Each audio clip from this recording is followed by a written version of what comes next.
Now we have a new type of statement called a biconditional statement, or an if and only if statement. And if you go on to take any other math classes in the future at any point in your lives, you will see this very often, an if and only if statement.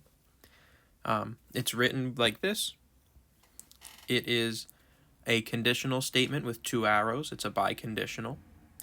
And it's read as P if and only if Q. And it means P implies Q, and Q also implies P. Or we can just write it with the symbolic logic symbol for an and sign. So let's do a truth table for the biconditional. Once again, I have the truth table fully set up, but you can take a minute and try to complete the truth table, see if you can do it. Hopefully you can. And you can see when this type of statement is true, when a biconditional is true. So we remember that a conditional statement is only false if we have a true implying a false. For example, when P implies Q, we're looking in this direction. We have a true implying a true, which is true. Then we have a true implying a false, which is false. Then we have falses implying whatever, so we have true, true.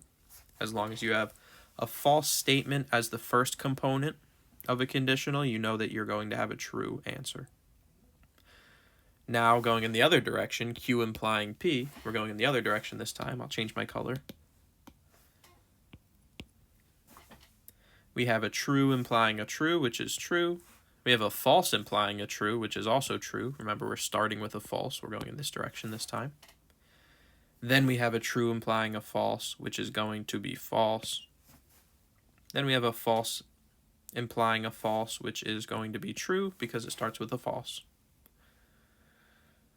Now we have an and statement in our third and our last column. Change my color again.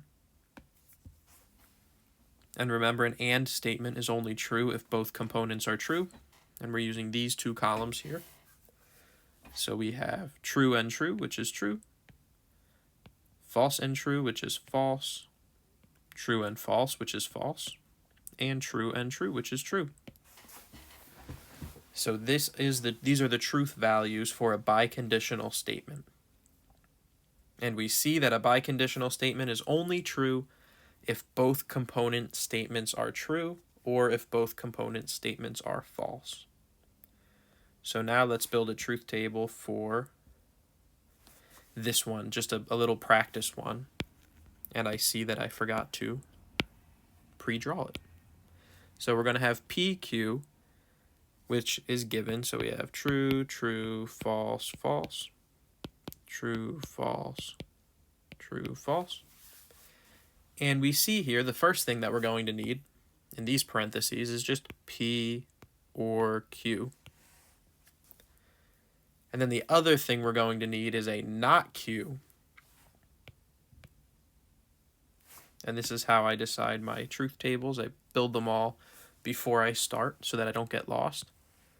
We'll need a not Q to complete that one, which will then lead us to a not Q implying P. And then in the end, we have our whole statement, which I'm, of course, not going to be able to fit.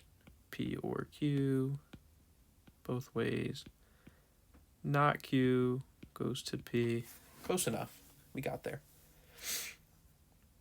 So then once we have our truth table built, we can start working on its values.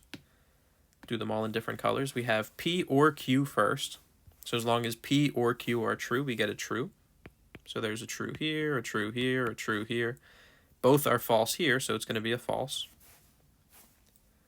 Then we have not Q, which is just the opposite of Q. So we get a false here, but a true here, then a false here, but a true here.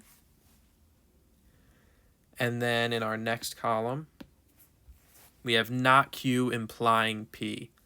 So we're looking here and here. And we have a conditional statement going in this direction. So if it starts with a false, we know that our solution is going to be true.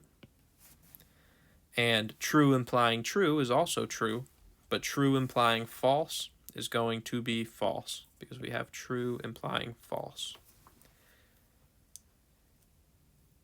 Now we have our component statements already. We have this one here, and we have this one here. And remember, if both are true, like in the first piece, we have a true here and a true here, we're going to get a true. Or if both are false, we also get a true with a biconditional. That's our new rule with a biconditional. And then the middle two, we also have two trues and two trues. So in fact, this statement here is going to be, remember the last word, a tautology. A tautology. And that is a biconditional statement.